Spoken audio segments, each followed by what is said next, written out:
Hello and welcome back to another video. Thank you for humoring my desolate ambitions, and of course today I will be reading to you another creepypasta. For today I will be reading Red River, written by John Westrick. Let's get started. Little Sammy Nicholson fell off the bike for the third and final time. He scraped his knees and peeled the top layer of skin off his palms. The boy looked down at the minuscule spots of blood beginning to form, shock plastered on his post-baby face. His piggy eyes watched in a paralytic fascination as the blood ran the track formed by the grooves in his hands, a winding river of blood in his palms. Red River, fresh blood, please deliver. The tubby kid began to cry, yes, from the pain, but more so from the invasive thought. It was an interloper, not belonging to the boy, yet it was definitely voiced in his mind. It hinted that not all would be the same. Things change, and a tiny child is powerless to the inevitability of it all. Ideas come and go, yet this one lingered. It taunted the boy, teasing of secrets beyond his understanding, hidden fruit just out of reach. Sammy, now all too aware of just how far from the house he was, picked up his bike, nervously glancing around. The sun was quickly setting. With each second the day got darker. He wished he had stayed with his little sister and mom. The idea of riding alone seemingly a grave mistake. Forgetting about his grazed knee and bleeding hands, a fear unidentifiable grasping at every ounce of attention the boy could muster. His eyes darted back and forth into the pools of shadows, expecting to see cat eyes peering back at any moment. No figures, no creatures, no blood-sucking vampires, no brain-eating zombies, just blackness. This didn't put his mind at ease. In fact, young Sammy had become more scared with each glance. A tickling sensation on his arm. With a start, the boy looked down only to see the forgotten stream of blood running down. It ran halfway down his forearm, only to pool into pregnant drops and splatter onto the ragged pavement. Glancing behind him, he noticed a trail of blood droplets leading from the scene of the accident. Sammy turned back to continue his long trek home. His heart skipped a beat.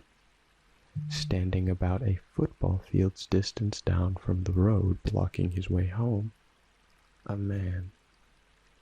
The figure stood on the bridge, peering unblinkingly at the murky waters down below his feet. The boy, knowing he ought not to approach, yet seeing no way past, gritted himself for the encounter that must be. As the boy approached, he noticed more about the man. He was oddly dressed. The old-timer wore khaki shorts, what seemed to be a Hawaiian shirt and flip-flops. Sammy thinks he looks similar to his grandpa, who lived down on the Gulf side of Florida. He loved going to the beach and skipping shells on the endless waters with him. The boy's mood turns from downright fear to outright nostalgia. He misses his grandpa, who died the previous year from something his mom called cancer. Sammy doesn't quite know what cancer is, but he's old enough to hate it. He wishes he could feel his grandpa's rough hand ruffle through his hair one more time. The boy hated it when he was alive, but now there was nothing that he wanted more. No longer scared, mind entirely occupied and immune to the stingy pain from his accident, Sammy marches directly up to the stranger without a care in the world. The old-timer, not looking up from the bloated, rushing waters, doesn't seem to notice that he is no longer alone. The boy stands next to the doppelganger of his deceased grandpa, peering down at the river. The two, a mirror image of each other. A moment passes. Then two, the still pair, have yet to speak. Without a word exchanged, a bond formed. kid standing with his grandpa. At that moment, the boy had him back. No cancer, no funeral, no tears shed, just the comforting presence of a loved one. In a small voice, the boy said, "Excuse me, sir, what exactly are you looking at?" In a gruff yet comforting voice, the man responds, "I'm looking at the last place I saw my son." The boy doesn't quite understand this, but his mom always taught him to mind his elders. He holds his tongue, not wanting to aggravate the older man, understanding that adults enjoy talking. As if to prove the point, the man says, "My son had an accident on this bridge and fell into the river." The man pauses for what seems to be an eternity before turning to the boy and saying, "I'm sorry, young man, where are my manners? My name is Tommy Bahena. My friends call me Tommy Bahama, if you like." "Tommy Bahama? What a cool name. I'm Sammy Nicholson and I live right up the road," said the young boy in a rush of words. "I'm awfully sorry for your son. My grandpa died last year too. I miss him so much. You know it's okay to cry. At least that's what my mom always says." Your mom seems like a wise woman. Definitely had my fair share of tears shed on this bridge. that river is full of them, said the man with a little chuckle. The man had a contagious laugh, and the boy couldn't help but join in. With an overdramatic flourish of his hand, the old-timer presented it for a shake. At this, the duo belted out another raucous peal of laughter.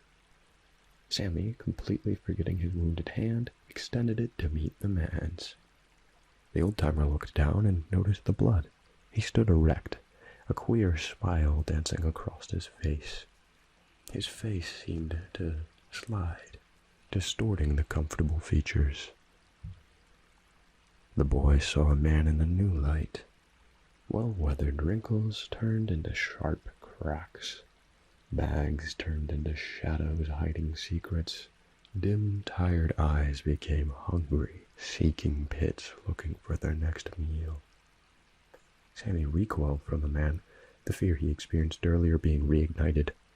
Tommy glanced down at the blood-smeared hand, a lunatic's fever burning in his sunken eyes.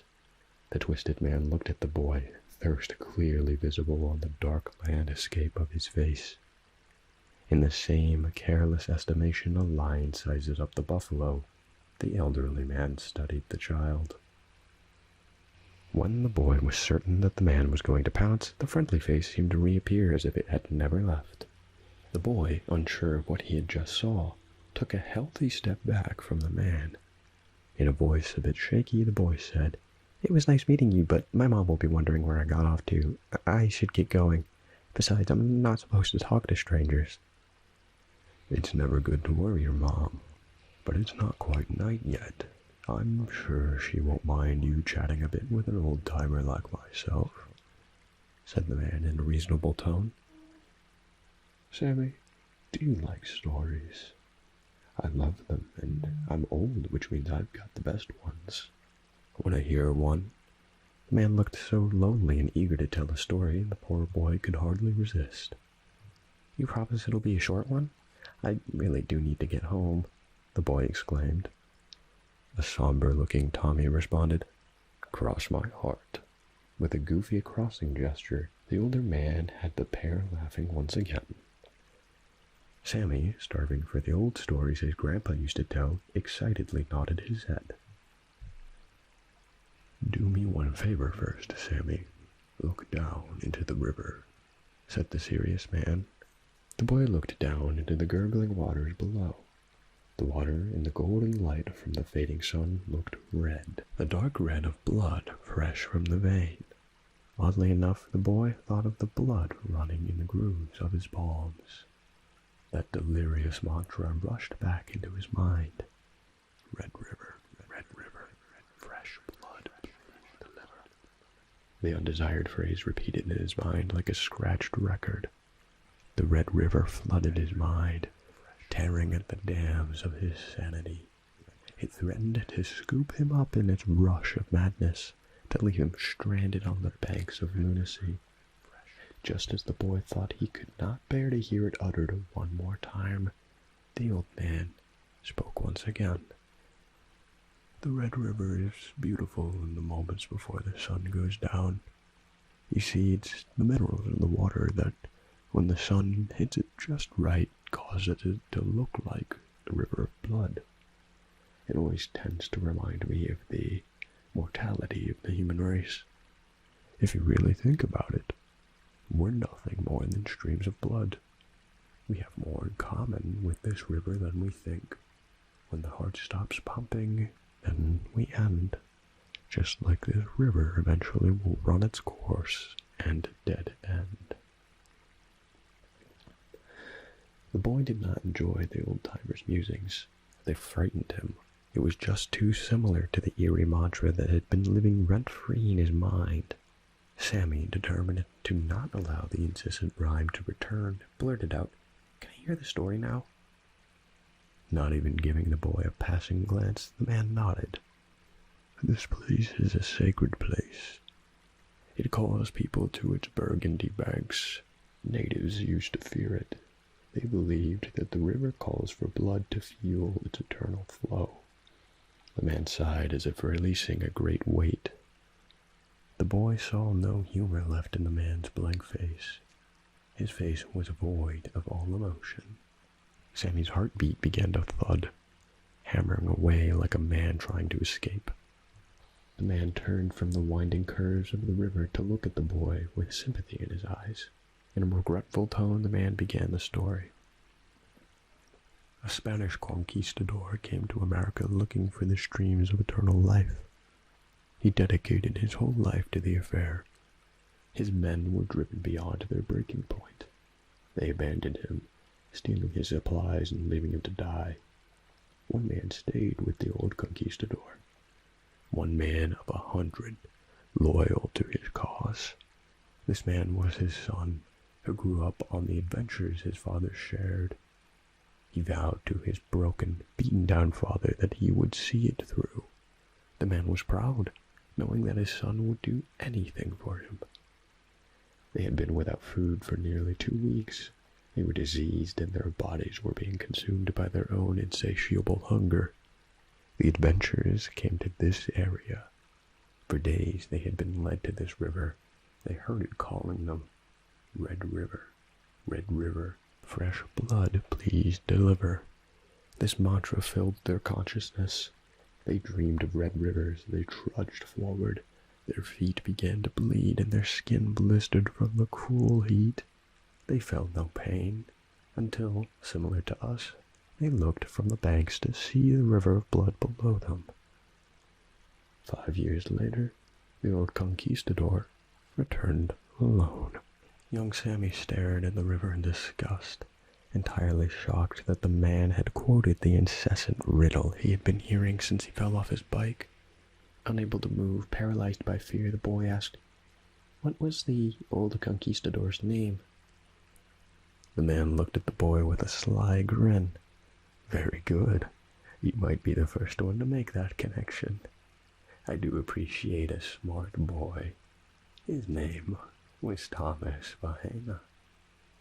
The boy's jaw dropped and his bladder let loose. Wetness ran down his legs, soaking his shorts. In a barely audible tone, the boy asked, How did your son die?" "Bravo. It's quite a shame for such a clever boy to have such few years of life. You see, eternal life is achievable, but it has such a horrible cost. It is not free. Life for life is the trade. Your life shortened, my life lengthened." The boy, bike in hand, trembling with fear, closed his eyes in resolve. The sun went down on frantic Laura Nicholson, desperately searching the front yard for her missing son. Phone was in hand to dial the police department when the concerned woman looked into the darkness and saw a shape. It was a male figure walking towards her, a sledgehammer beating away from inside of her chest. The man stepped into the light, and with a sigh of relief, she noticed it was her son.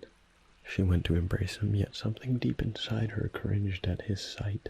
He looked the same. if not a bit dirt-smeared, but his eyes stopped her in her tracks. They were hard, the eyes of a man who's seen too much. They looked her up and down and immediately dismissed her. The boy said in an emotionless tone, "Sorry, Mom. The chain on my bike broke and I had to walk back home." Laura looked and saw what seemed to be bloodstains on the sleeve of his shirt. She studied the boy's figure. She saw no wounds on him. His unmarred skin shone bright in the pale moonlight. The woman, still holding her son, closed the door, drowning out the steady beating of the river off in the distance. That's it for today's video. Thank you once again for humoring my desolate ambitions, and I'll see you in the next one.